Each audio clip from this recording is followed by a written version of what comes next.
ready? Yep. Okay, born ready. You know it.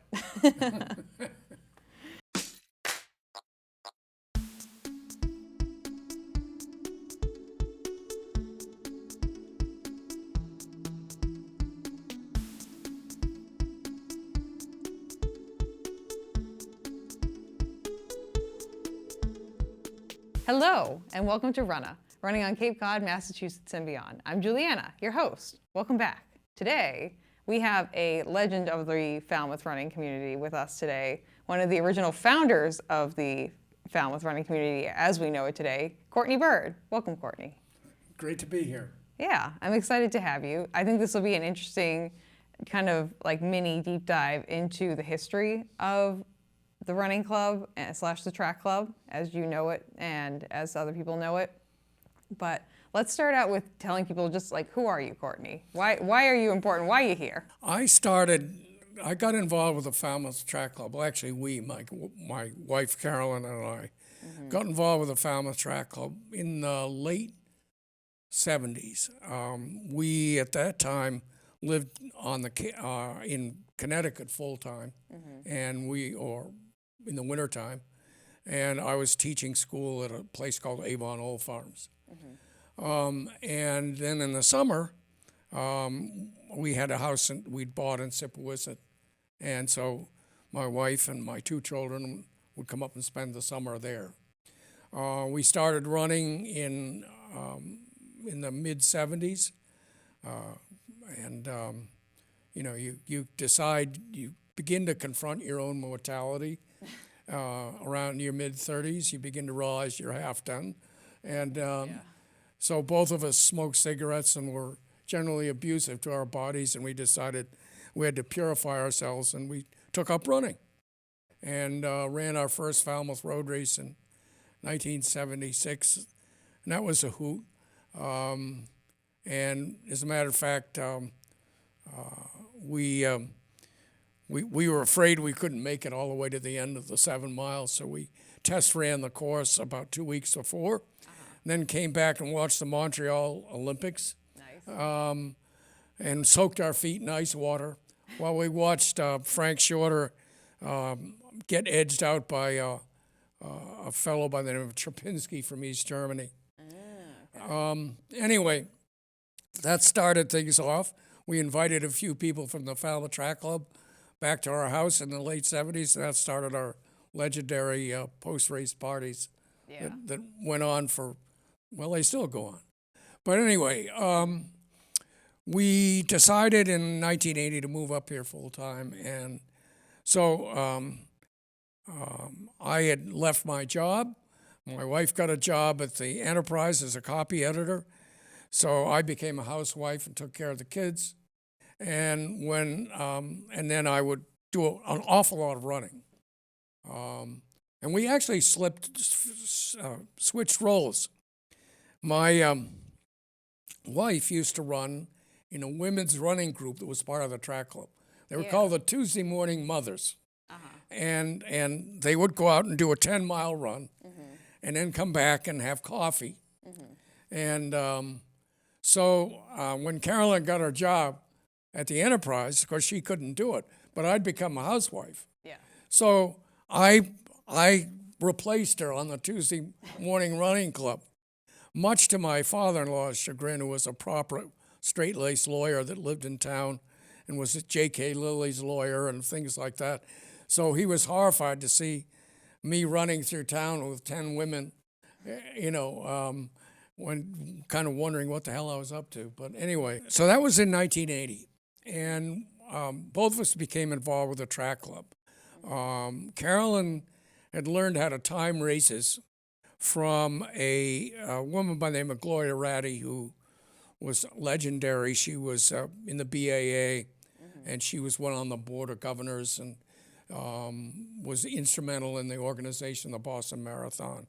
And she had a job that she said she worked for the government, which meant essentially CIA. And she came up with a system for timing races that Carolyn learned. And so then I would help her. We'd go around. Anyway, we both became involved in the Falmouth Track Club. Now, the Falmouth Track Club at that time was still in its infancy. It had been formed in the early 70s, at the time the Falmouth Road Race started, by John Carroll, who was the girls' track coach at Falmouth High School, and Rich Sherman, who were the co-directors. And the idea of the club was to help underwrite the women's track team in terms of their travel and that kind of stuff. And as a matter of fact, the proceeds from the Falmouth Road Race went to the track club. Yeah, at that time. At that time, however, there were no adults in it. But in the late 70s, the Shermans and Carrolls decided they wanted to broaden the membership, and they brought a lot of people into the Falmouth Track Club who were, people that helped out with the Falmouth Road Race, names that probably only old people like me would remember, like Ron Pokraka and Ron Lafreniere and Henry Smith Roberg and so forth. And but anyway, they became fairly active in the late 70s. Matter of fact, one of the members was Tom Jarkington, who was the boys' cross-country coach. But anyway, so then right around 1979, there was an informal group of runners in Woods Hole who were known as the Seagull Striders. And the Seagull Striders,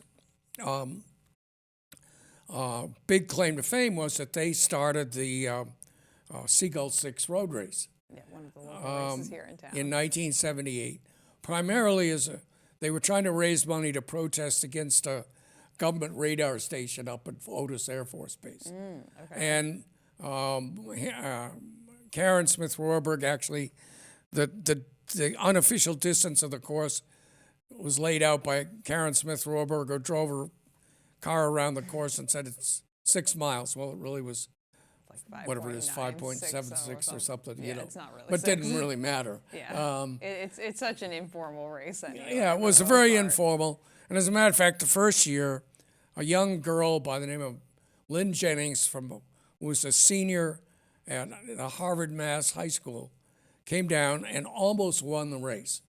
Now, Lynn Jennings later became an Olympian, 3,000-meter runner. But she almost won the race and still holds the course record. That's pretty good. That course record is held up for that long. Yeah.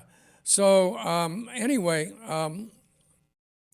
so the Seagull Striders and the track club merged around 79. Okay. And so you had a very diverse group, and their objectives were to do adult things, like, adult type running. They were supportive of what John was trying to do with supporting the track club. If you're an adult running club, that's supporting youth is only part of it. Yeah, it's not the whole thing. And you want to do, you want to run races and you want to do all that stuff. Yeah. Plus there's always the post-race festivities where adult beverages are served.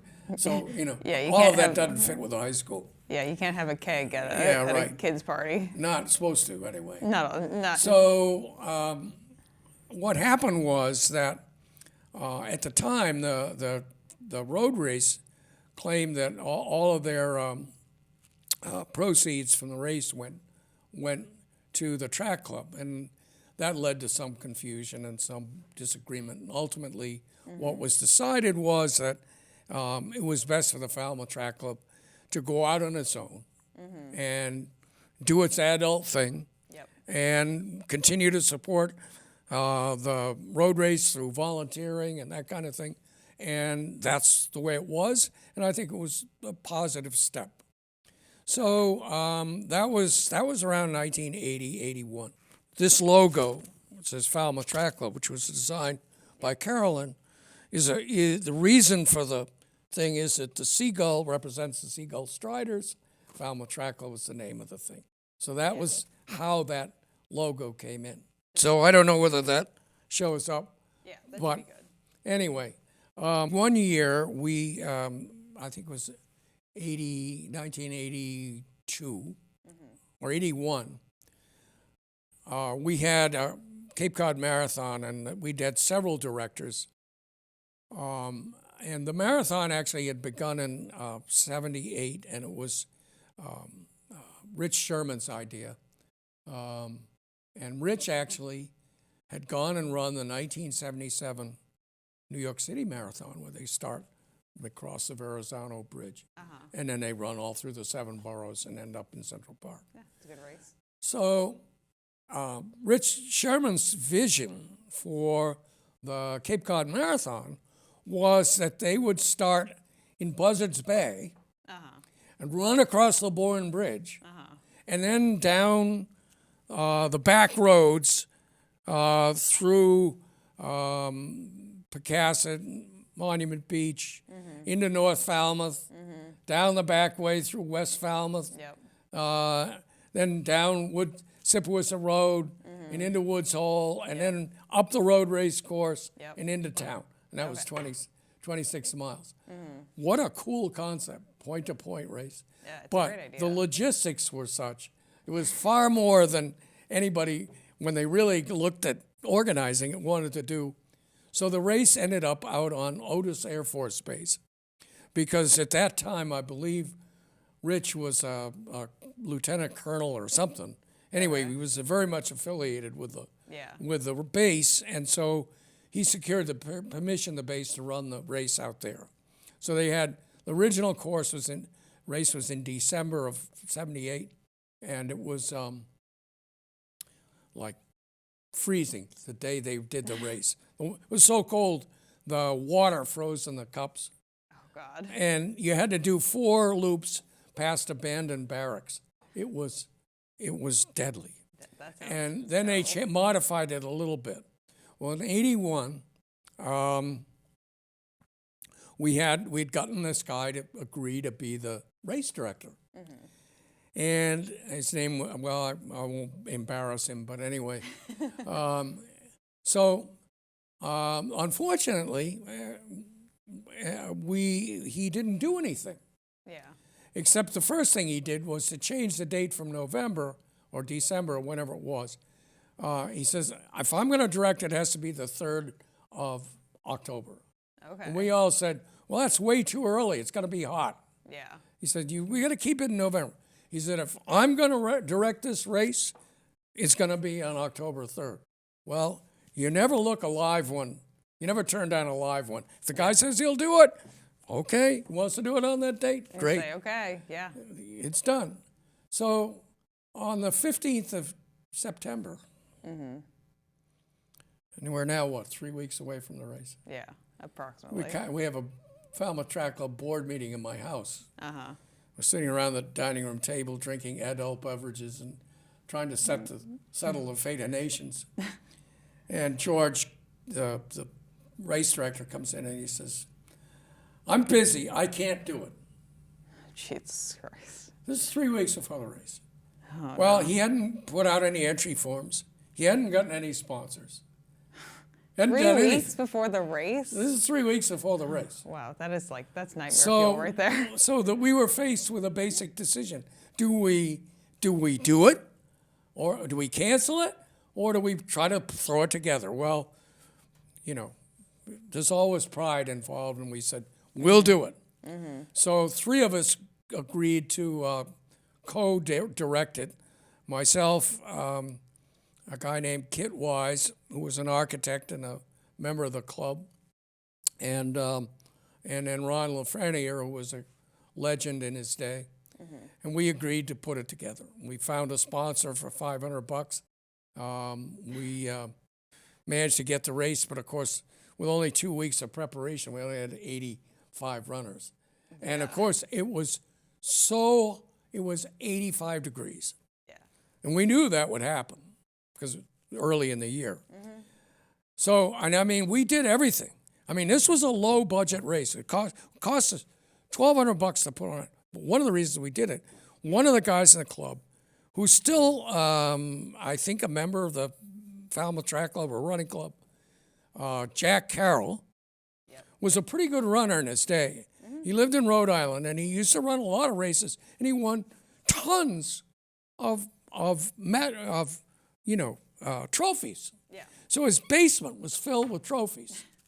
So his wife wanted to clean out the basement and get rid of all the trophies. Yeah.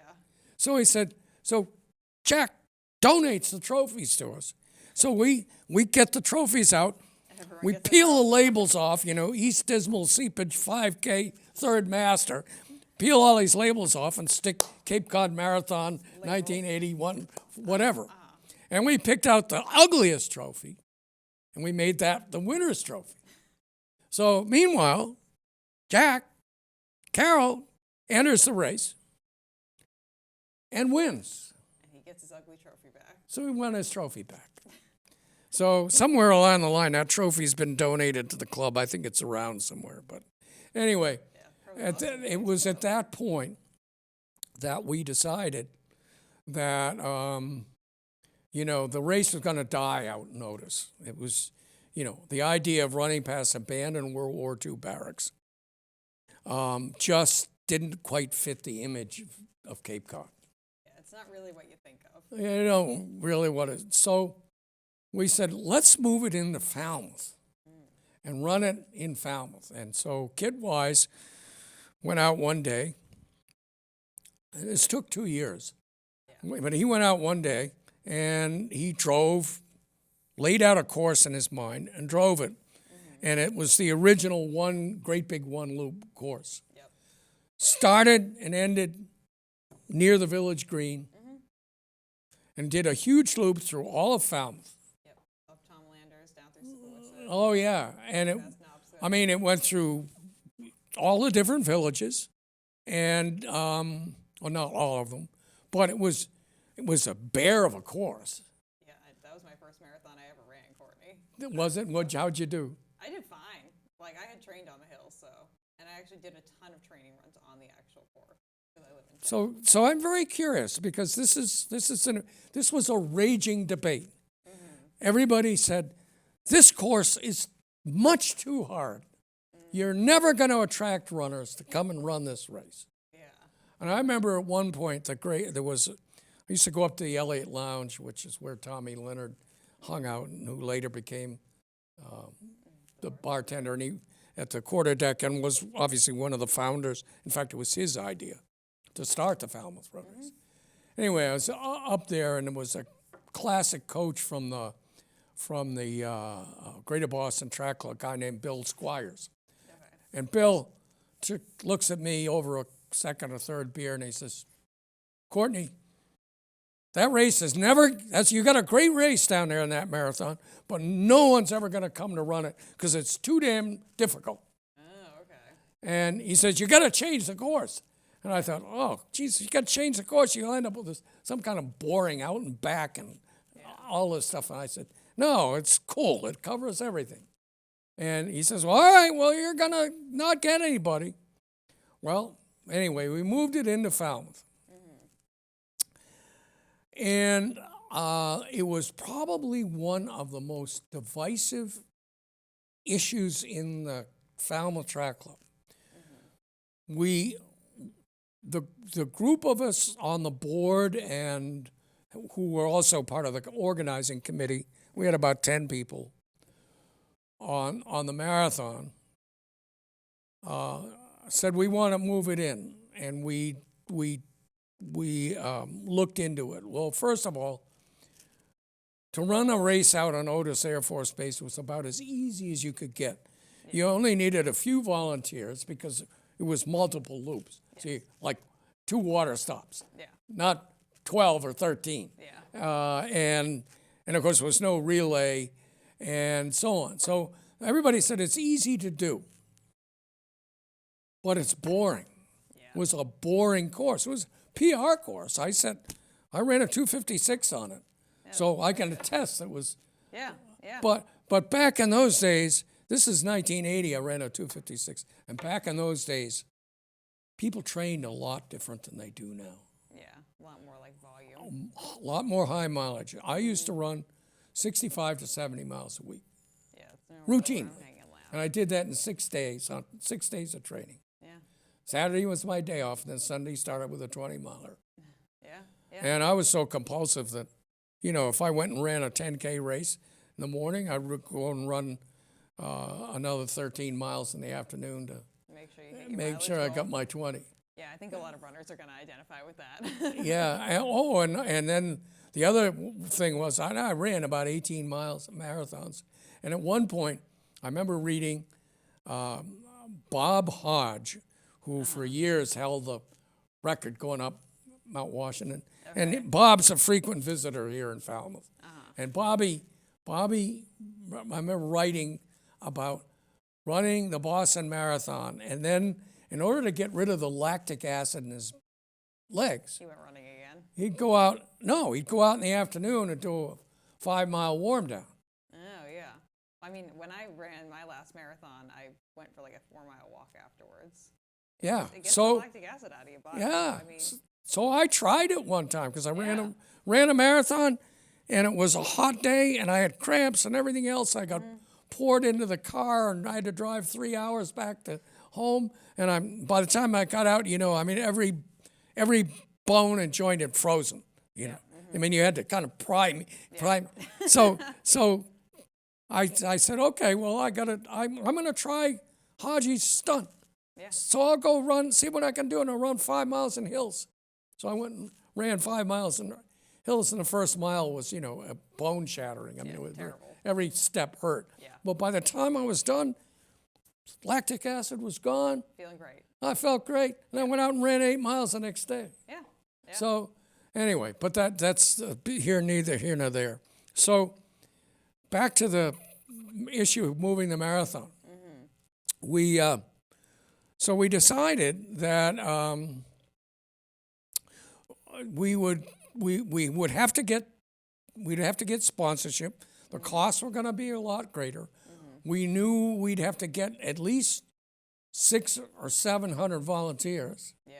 We're going to need lots more police, and we were going to need about $15,000 in sponsorship. And we got to hope that we're going to get 700 runners rather than 81. So whenever there's change, it's controversial. People don't like change. We know this. You know that. Yeah, we know this. So, and this was a perfect example of it. We wanted to move the race into town. Now it's a big change. Oh, yeah. And there's a big risk involved. Oh, yeah. There's money behind it. There's people behind it. There's Yeah, right. reputation behind it. Absolutely. Makes sense. But, I'm inherently a risk taker. And respect nothing. as witnessed by the fact that I'd been at Avon Old Farms teaching there for 14 years. I had a life I could stay there and retire, and I decided I was tired of it. And we quit. Both of us left Avon in 1980. I had no job. Carolyn got a job as a copy editor to the Enterprise. I ran a lot, and then decided what I want to do and went into construction. But what I'm saying is I was a risk taker, and the people on that committee were risk takers, but that's not everybody. Yeah. So we had to convince the club that this was the right move. That you could do it. That we do it. Now there were only at the time maybe 100 members of the track club. Okay. Yeah. So it's still decently on the smaller side of things. Yeah, but we had a board, but we felt this was an important enough issue that this would have to be decided by a special meeting of the club. And about 80% of the club actually showed up. Wow, that's pretty impressive. And it was held at Kit Wise's house over on Cary Lane. I'm surprised it wasn't at your house, Courtney. Well, no, but he had more space. You didn't have the party set up yet? Yeah. I mean, No cake. that's another story as to how we got Kit Wise into the club, and I'll get to that.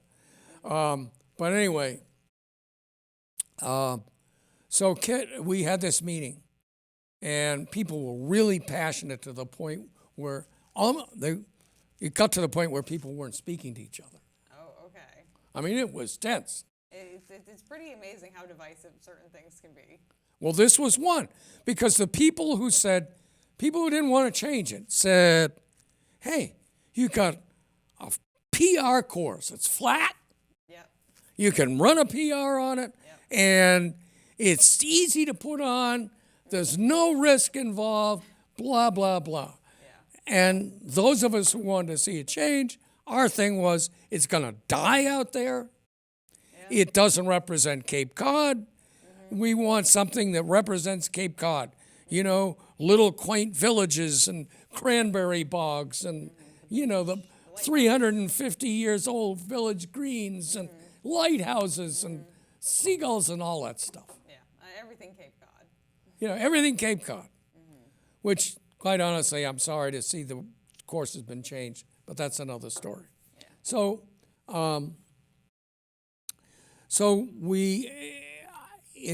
after heated debate that went on for about 3 hours, it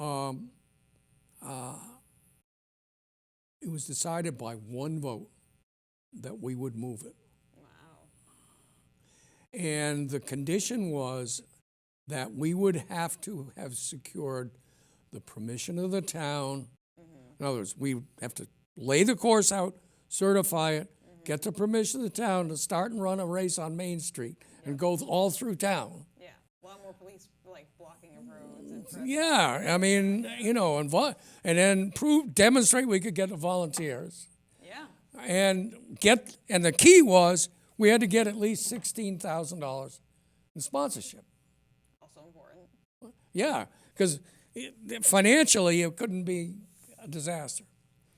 And when they gave us until a deadline of like the 1st of June of 1984, which was the year we'd stage it in November. Okay. So 1st of June, so we went and we got all the permissions, we got everything, we met the conditions of this meeting, except we had no sponsorship. Well, there was a guy on our committee whose job was to get sponsorship. Yeah. I mean, I was the chair of the committee, but I was just the orchestra guy. I'd never gone out and raised money for sponsors, and that scared the hell out of me. But this guy was really good at getting sponsors, and he shook the tree. He got Shawmut Bank, Peters Hartel Corporation. Peters Hartel, Paul Hartel is still a member of the track club or the running club, or was for a long time. But anyway, those two came in. They came up with enough money, so we got the cash, and we went out and staged the race, and we had 700 runners. That's great. And I mean, it was an absolute success. And we thought, wow, this did it. And it was the coolest thing to see, 700 runners coming down Main Street and finishing by the Village Green. It was just like, wow, this is like God has come to earth and given us a blessing. Yeah. So Well, I'm really glad that you guys. after that, it went. But throughout the 80s, the marathon was a tough thing because we had lots of competition with the Ocean State Marathon. There was a marathon that got started the year after we started ours, called the Boston Peace Marathon, and it was run the weekend from before Thanksgiving, which at our time was like a week after our race. Yeah, And it was in Boston, point to point, starting Concord and ended down at the City Hall in Boston. Yeah. Well, you stage a marathon in Boston where that's where your demographic is. Basically, they just sucked away our field. Yeah. Yeah. And so throughout the 80s, we scrambled to find, get enough people. But eventually, despite the course being as difficult as it was, and I'll never forget the comment from the guy who won the first Cape Cod Marathon in '84. He'd come down and run, and I think nobody realized that they thought Cape Cod's flat. Now, anybody that lives on Cape Cod knows that's not true. Yeah, we know it's not flat. There's flat places on the Cape, but there's more. Falmouth is all glacial terminal moraine, and you're going to run up and down these hills. You head out to Sippawisset, there are plenty of hills out there. Yeah, well, I mean, Thomas Landers, the highest point on that marathon was 100 feet above sea level. Well, the next highest point's the golf course, that's 90. Oh, yeah. And in between, you're running at sea level through West Falmouth. Yeah. As someone who has run the original course, it's quite hilly.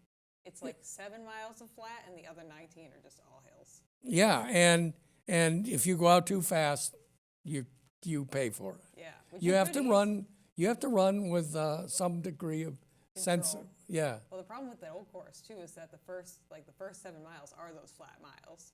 Yeah. So you go, yahoo! Yeah, you smash into the hills at like mile 7 or 8, and then you just have hills the entire rest of the way, pretty much, except for like the last. Well, as always, I have lots of stories about that. Yeah. One year, so the guy who won the race, now it's just I'm drawing a blank. Yeah. But he said, he came in, he ran 2:27, but he comes in and he goes, this race torpedoed me. This is supposed to be flat. You know, Like, no. and his implication was, I'm never going to come down there and run it again. Although he sent a couple of his buddies down to run it, and they did very well. One of them was Susanna Landreth, and she loved it. She'd come back every year. Oh, great. So, and one of the interesting side stories, I mean, there's lots of them. They just come to mind. Yeah. So let's go back to that meeting we had where everybody was wound up about moving the race off the Cape. So there was this girl in the track club. Her name was Ann Ford. Oh, yeah. Ann was a really good runner. She was a teacher in Falmouth schools. And her goal was to break 3 hours in a marathon. And she'd come very close in various marathons, like 3:01, 3:02. Yeah, like She just wasn't able to break the thing. So, and she told me, absolutely after that meeting we had, she was on the side of leaving it at Otis. She comes up to me and says, Courtney, this is terrible. It's the worst mistake you ever made. I will never run your race. Ever. Never, ever. And the marathon was on the same, Cape Cod was on the same day as the Marine Corps. Yeah. So she would go down and run the Marine Corps. Yeah. So one year in 1986, which was the same year that Randy Thomas broke the men's record at 2:17, which is a record that, even though the course has changed and supposedly easier, nobody's even come close to touching 2:17. That's very fast. Well, and he would have, if he hadn't slowed down in the second half, if he'd had some competition and somebody pushing him, he would have run 2:12 on that course because he went through the half. Crazy. He went through the half in 66. Yeah, I mean, as someone, my marathon PR is on the old course currently. I haven't run a faster marathon since. Hallelujah. What's your PR? I think it's like 3:42 or something. I would have thought you'd run faster than that. I just don't train for speed, Courtney. I never do. When I was doing that was when I did the Chowder Challenge. That's where my PR is from. Yeah, I mean, you're short distance primarily. No, I do longer. I do like marathons. I'm training for an ultra marathon this spring. So. Yeah, but what's your mileage base? Like an easy mile's like 8:30 for me. Like if No, I mean in terms of miles per week. Yeah. Right now I'm at like 60, and so I'm just working to get up to like 70. Yeah. So I need to do speed work though. That's the problem. I never do any speed work at all. Yeah, I mean I did 60 to 70, and I hated. They had track with them, and I just hated the idea of going up and Yeah, I don't like the track. run around the track. I hated that. So if I went out, I'd train. I'd run 8-minute miles in training. Yeah. But I would do fartlek workouts. You telephone poles. Yeah, I got to do that more. And of course I live in Sippawisset, so I go out my door. Hills. There's nothing flat. Yeah. Just all hills. All my runs were always down Sippawisset Road, Golf Course Hill, all the hills of the Falmouth Road Race Course. So I never had a flat running. But anyway, so back to Ann Ford. So Ann had skipped out on the marathons, and she went and ran Marine Corps, and she actually came in she ran a little over 3 hours, like I think it was under 3:01. Okay. Almost made it. Barely scratching. So one year in '86, she just was scheduled to run Marine Corps. She'd signed up, but she'd get up in the morning and go training with Karen Smith Rohrberg and Betty Fuller and a few of the other gals in the club. And part of their hill workout was, because they lived in West Falmouth, they'd go up and down those hills like Westmoreland and so on, to run up toward the, up the Moraine toward the Route 28. So, and those are all steep. So they're up and down, and down every one of those. And it's they could run up 28A and go up about 6 or 7 hills and get. So one day she was running. It was about a week before the marathon, and she fell on the way down, banged herself up. Decided she couldn't run. Yeah. She wasn't going to be able to run Marine Corps. She was devastated. It was awful. So the day of the Cape Cod Marathon comes, and in those days we still had post entries in the morning of the race. Yeah. So I'm standing there, getting cheerleading and playing race director and all this stuff. And I look over into the Lawrence School gym where the registration was. Here comes Ann Ford. She says, "I'm signing up." I said, "Ann, come on. You told me you would never run this race ever." Never, ever. Never.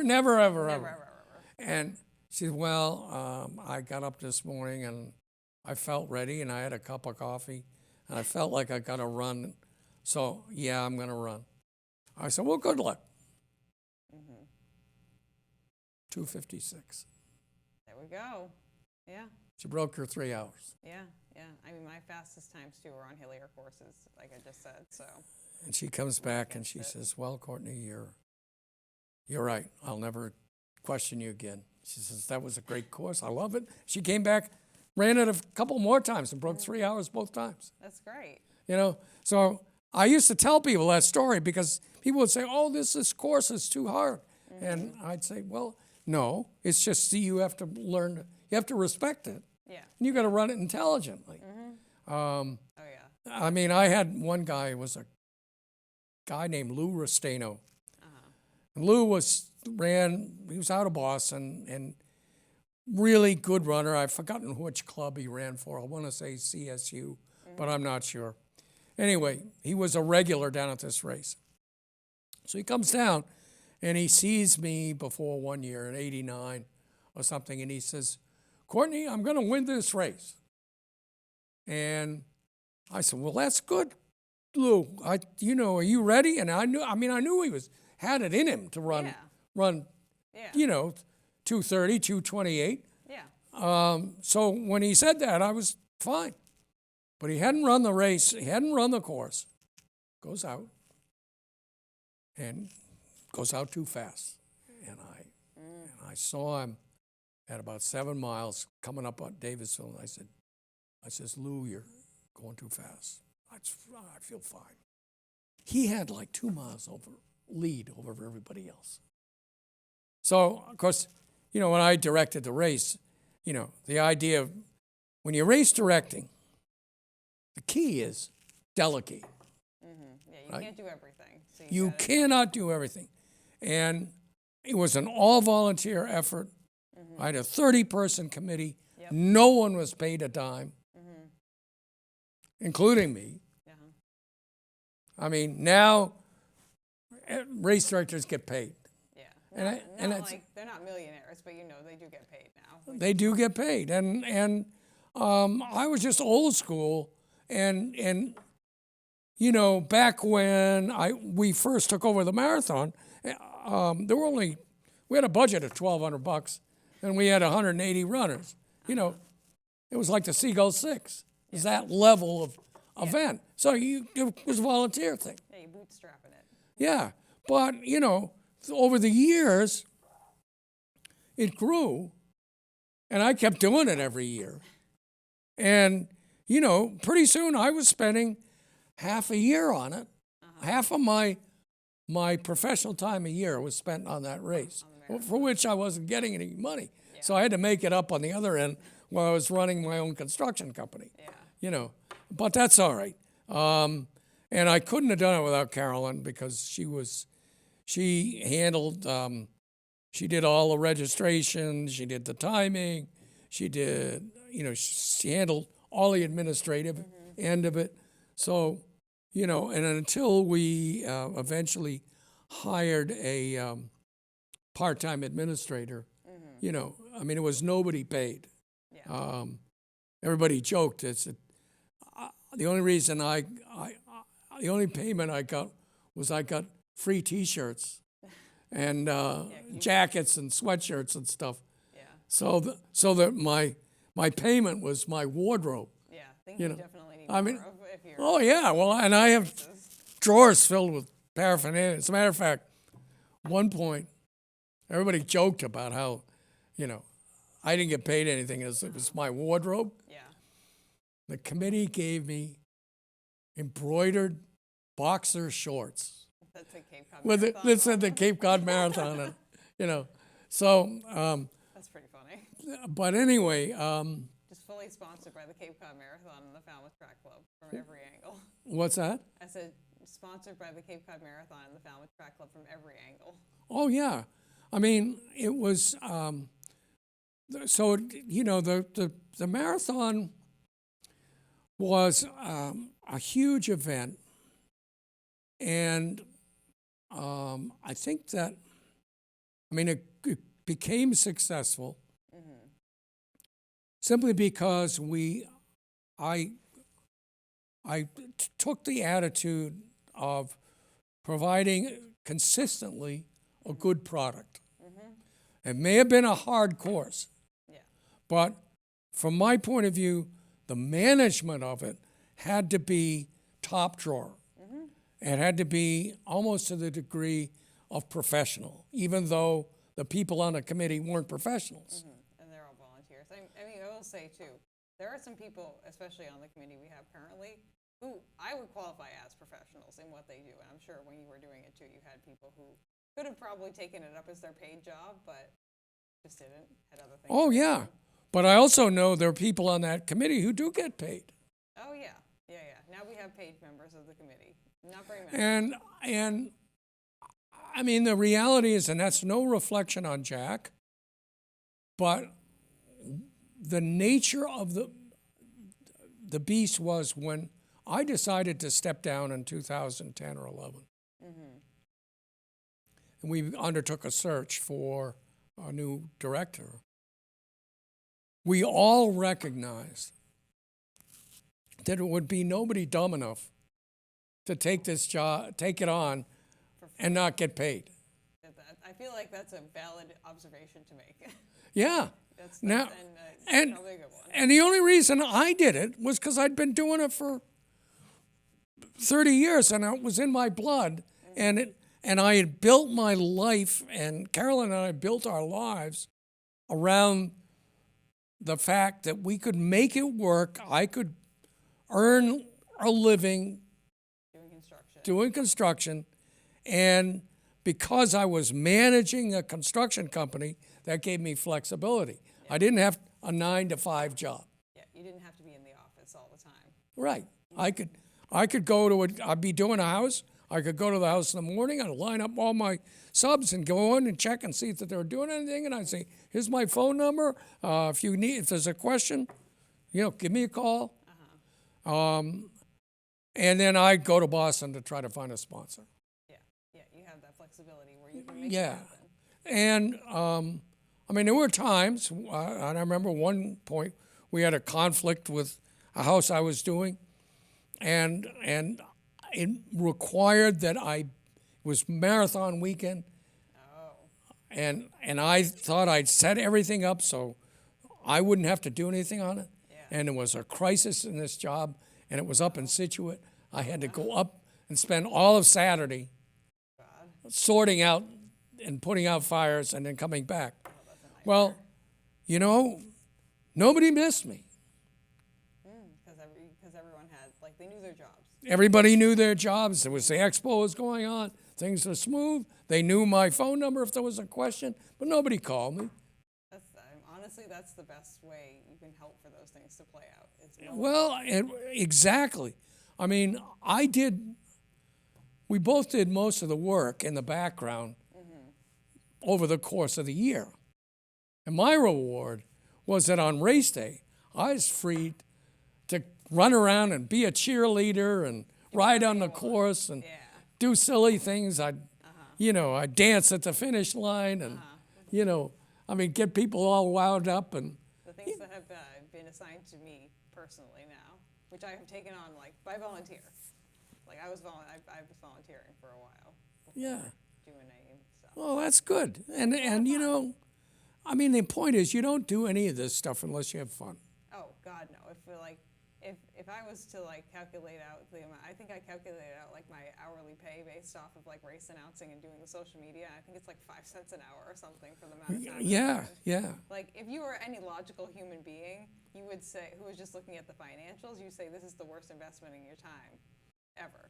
But if you're someone who loves the community down here and is passionate about being part of the marathon, it's the best. Like, the Cape Cod Marathon weekend for me, it's my favorite weekend of the whole year. Christmas, Thanksgiving, like Halloween, 4th of July, everything combined into one. You combine all the holidays for me, Cape Cod Marathon weekend. That's what it is. So, there you go. I think you sound like a kindred spirit. I think we are, Courtney.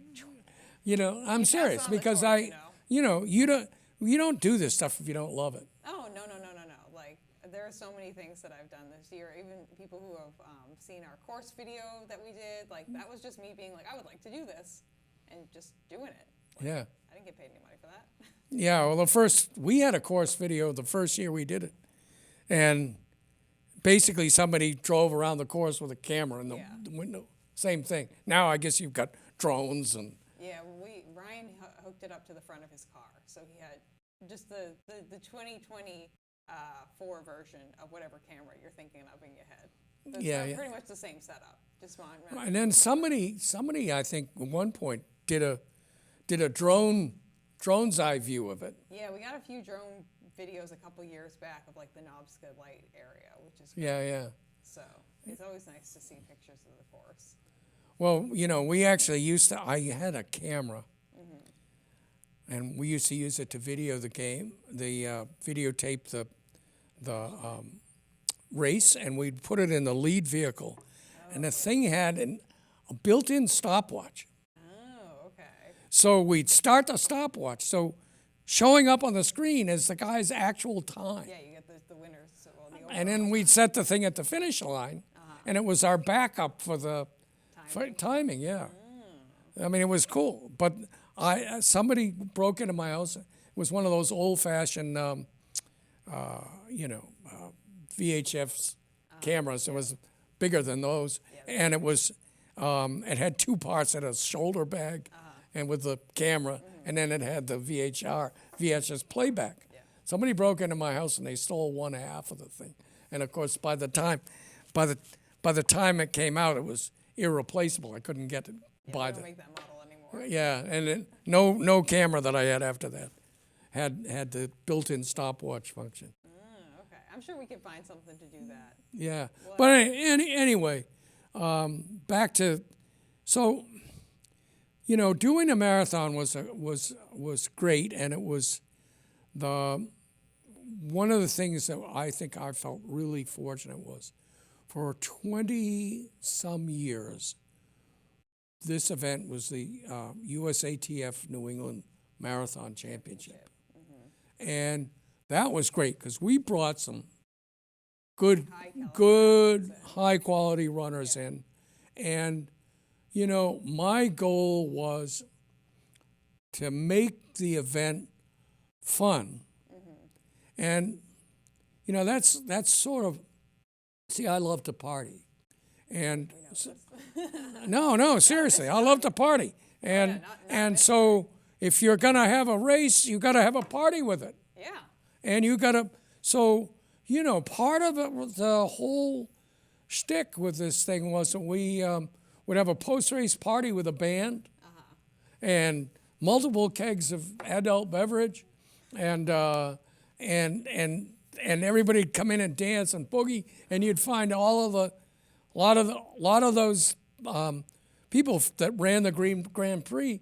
They loved this race. I mean, that's why they came, because it was a great post-race party. We'd get 150, 200 people at it. Oh yeah. You couldn't move. It was Yes, so many people. and it was great. We used to do it at the Falmouth Inn, Okay. because they had a great big space.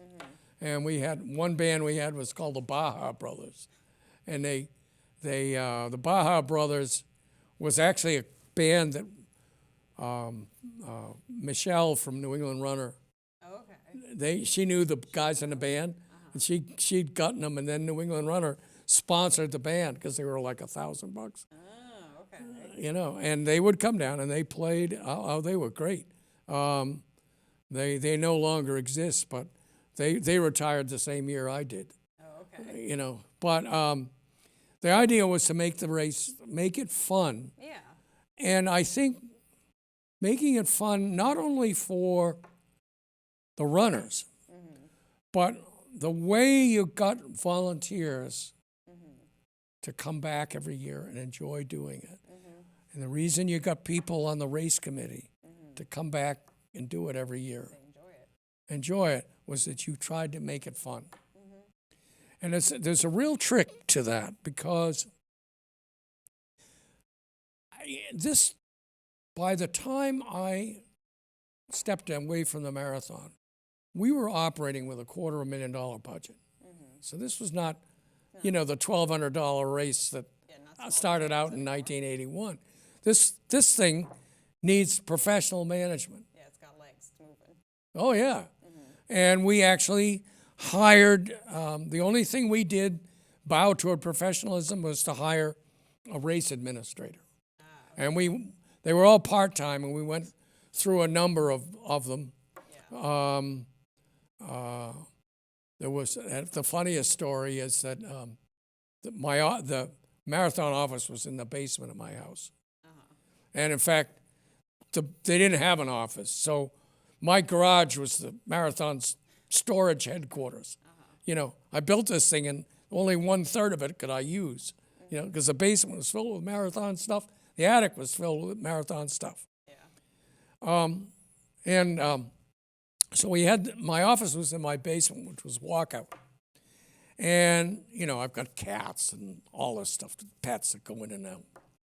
And so the basement was not only my office, but it was sort of spare bedroom. So I had a pull-out couch in there. So at that year, Russ Pelletier was the race administrator. So Russ would come over, and we were sitting there going over stuff, and we're sitting in my office, which was in the back of the walkout basement, and we're looking toward the door coming into the basement, which was open. It had a screen door, but the bottom of the screen was ripped, right? Because the people had kicked it or something, and and all that, and the cats would go in and out through the hole, And did I care? No, it's just a house, So we're looking. And Russ looks at me. Do you see what I'm looking at? I said, what are you talking about, Russ? He says, look at the door. There's a rat. This big. Like a giant rat. A giant rat Yeah.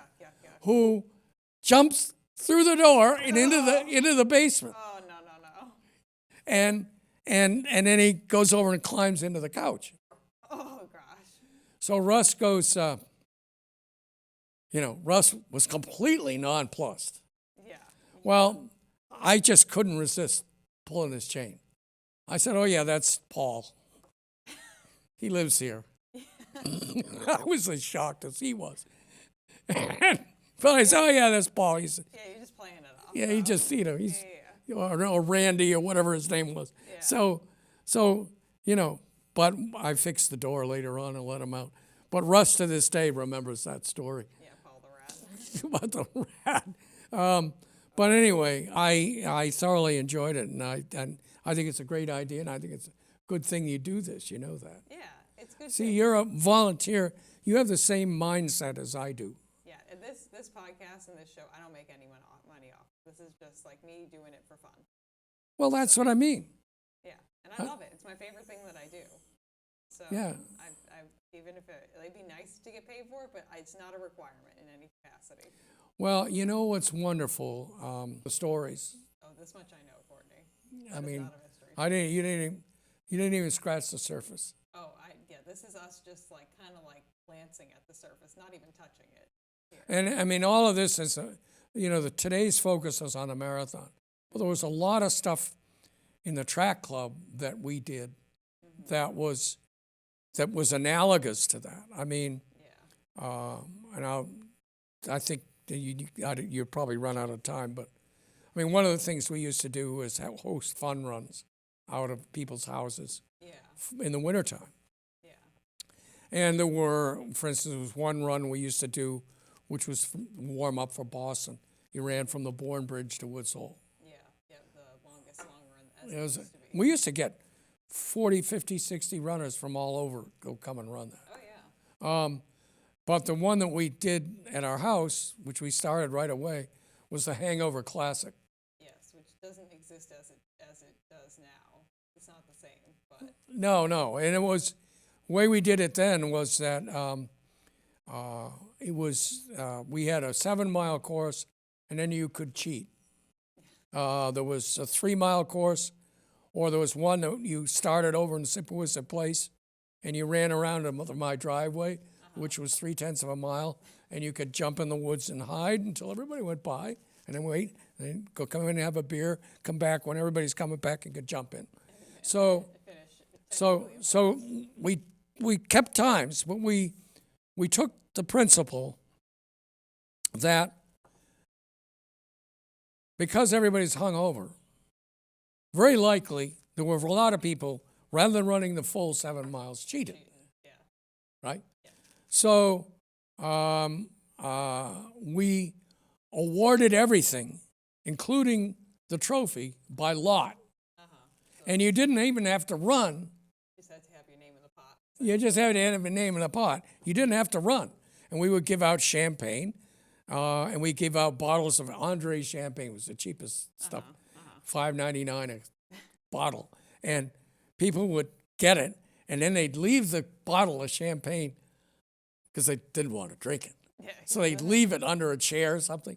And then it turned into being an aged bottle of champagne, and then aged, and then left over 5 years. Yeah, and what happened, the traditions are people would write their name on the bottle and then stick it under a chair.